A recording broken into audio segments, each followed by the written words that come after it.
13절부터 14절까지 말씀입니다. 신약성경 171쪽에 있는 요한복음 14장 13절부터 14절까지 말씀을 저와 여러분이 함께 말씀을 합독하도록 하시겠습니다. 너희가 내 이름으로 무엇을 구하든지 내가 행하리니 이는 아버지로 하여금 아들로 말미암아 영광을 받으시게 하려 함이라. 내 이름으로 무엇이든지 내게 구하면 내가 행하리라. 아멘. 사순절 세 번째 주간을 보내면서 사순절은 참회의 시간이라고 그렇게 이야기를 했습니다. 주님의 십자가를 묵상하면서 나의 삶을 돌아보며 무엇을 참회할 것인지를 돌아보고 있는 시간입니다. 저는 지난주에 설교를 쉬면서 2주간 동안 책을 2권을 읽었습니다. 오늘 소개할 건데 첫 번째 책은 사람에게 비는 하나님, 한 권은 믿을 수만 있다면 이라고 하는 책을 2권을 읽으면서 나의 기도 생활에 대해서 참회하고 점검하고 돌아보는 시간을 가졌습니다. 먼저 사람에게 비는 하나님이라고 하는 책입니다. 하나님이라고 하지 않고 하느님이라고 이야기한 것 보니까 이 책은 신부가 적은 책입니다. 가톨릭 출판사에서 나온 책입니다. 이 책은 기도에 대해서 이렇게 이야기합니다. 진정한 기도는 하나님에게서 시작된다.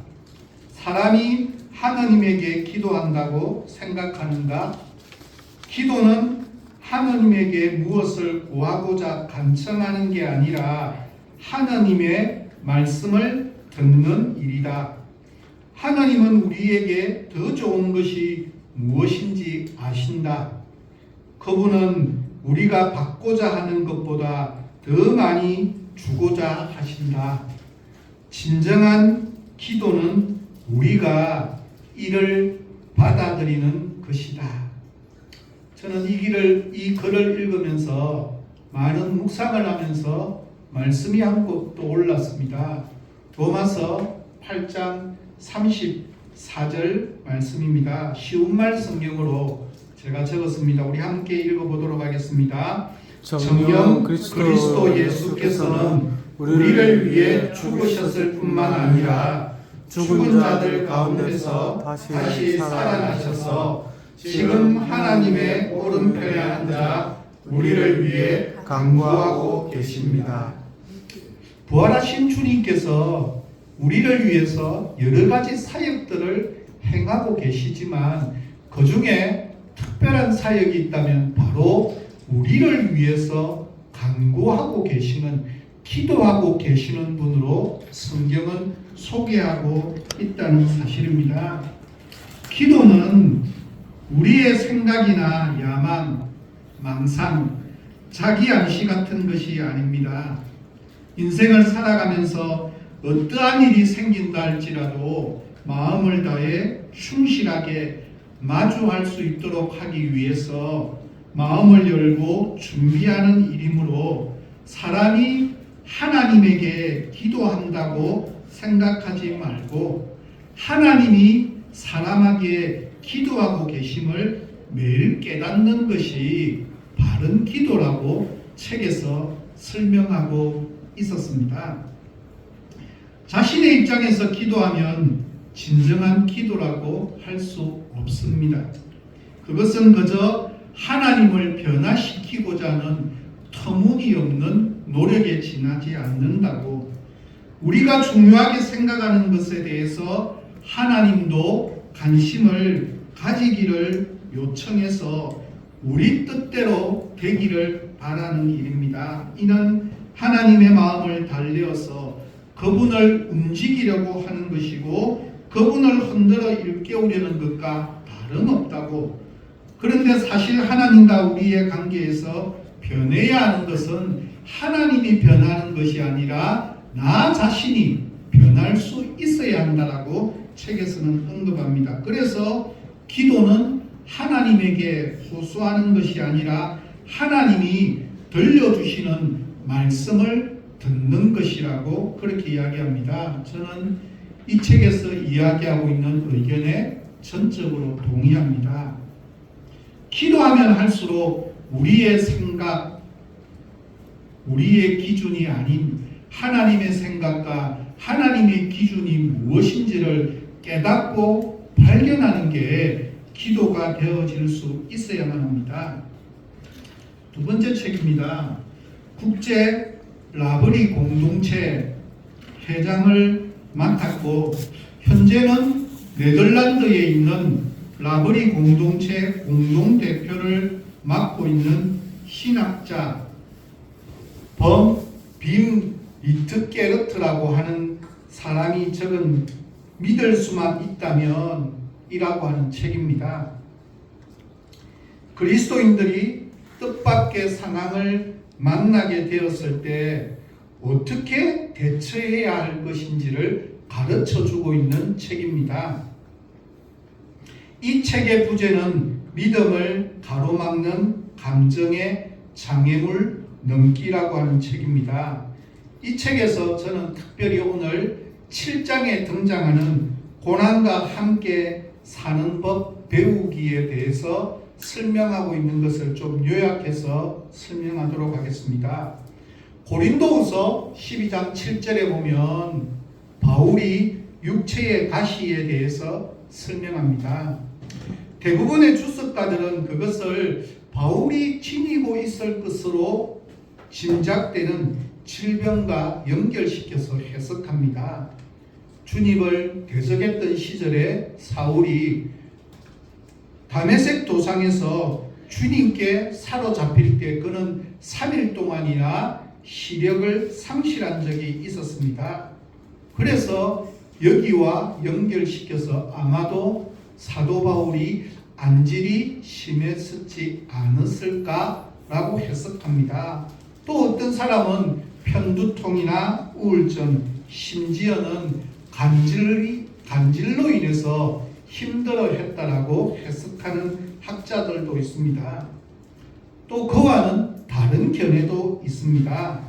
육체의 가시는 질병이 아니라 바울을 평생 동안 괴롭히고 힘들게 어렵게 만들었던 바울 옆에 있던 사람들, 바울을 반대했던 사람들이라고 그렇게 해석하는 학자들도 있습니다.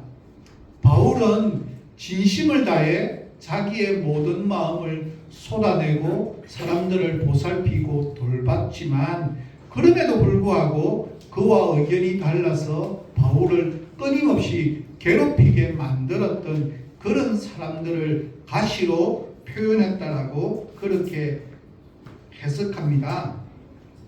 가시가 보이지 않는 다른 사람의 눈에는 아무 문제도 없는 것처럼 보입니다. 가시는 오직 박힌 사람만 그 통증을 느낍니다. 밤낮 쉬지 않고 찔러대는 가시의 통증은 그 가시가 빠지기까지는 당사자를 너무너무 괴롭힙니다. 바울이 당면한 문제가 육체의 질병이었던 혹은 인간관계의 문제였던 간에 상관없이 그 상황이 얼마나 바울을 괴롭히고 또 바울이 그 상황에 시달렸으면 그 상황을 가시라고까지 표현했겠습니까? 자신의 인생에 박힌 가시에 대한 사도 바울의 대처는 세 단계로 설명하고 있었습니다. 첫 번째 단계는 적극적인 저항입니다. 무슨 말인가 하면 자기 인생에 가시가 박힌 상황을 바울은 쉽게 받아들이기가 힘들고 어려웠습니다. 그래서 그 상황과 맞서기 위해서 적극적으로 저항했습니다. 그 즉각적인 저항이 바울에게는 기도로 나타났습니다. 바울은 자신이 원하지 않는 상황에서 벗어날 수 있도록 자기 인생에 박힌 가시가 제거될 수 있도록 하나님께 간구했습니다.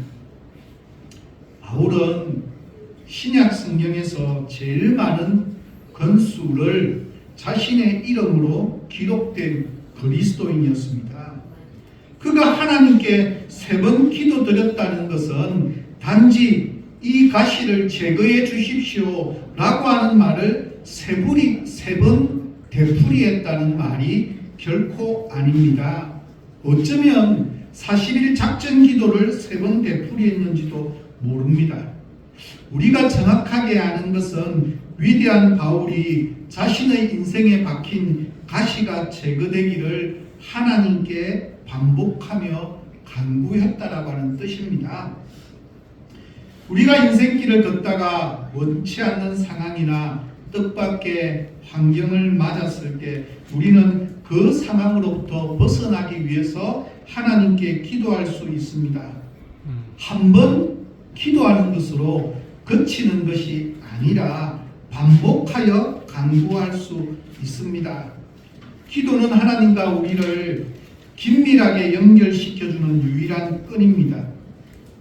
인간은 문제가 없으면 기도하지 않고 평탄한 삶 가운데는 그냥 내가 마치 잘 살고 있는 것처럼 그렇게 착각하며 살아가기가 쉽습니다. 그래서 그만큼 하나님과 멀어질 수가 있습니다. 인간은 문제가 없으면 기도하지 않기에 어떻게 보면 문제는 하나님께서 우리를 기도의 자리로 부르는 초청장일 수도 있습니다. 그래서 원치 않는 상황을 만남으로 인간은 자신의 능력으로는 어찌할 수 없는 그 상황에서 벗어나기 위해 기도하게 되고 기도하는 만큼 하나님과 더 가까워질 수가 있습니다.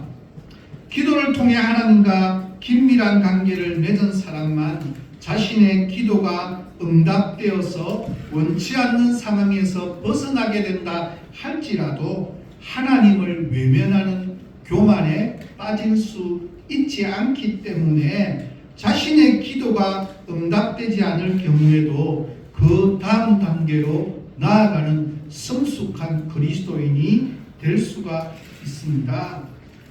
위대한 바울이 자기 인생에서 가시를 제거하기 위해서 3번씩이나 간절한 기도를 드렸지만 그의 기도는 응답되지 않았다고 하는 사실이 중요합니다. 시력을 상실했던 바울은 아나니아의 안수를 받으면서 자신의 눈에서부터 비늘이 벗겨지는 치유의 경험도 있었습니다. 그것뿐입니까? 바울 자신이 선천성 하반신을 전혀 못 쓰는 장애우를 일으켜 세웠을 뿐만 아니라 바울의 기도를 통해서 죽은 사람도 살아났고 귀신을 쫓아내는 그러한 기도의 능력도 가지고 있는 소유자였습니다. 그와 같은 바울의 기도라면 인생의 가시를 제거해 달라고 하는 그의 기도를, 그런 간절한 기도를 다른 사람을 고치는 그런 기도의 능력을 가지고 있었다면 바울의 기도는 분명히 들어 응답되어야 되니 당연하지 않을까요? 그러나 응답되지 않았습니다. 무엇 때문일까요? 그것은 하나님의 뜻이 아니었기 때문입니다. 이런 경우에 사람들은 대개 믿음이라고 하는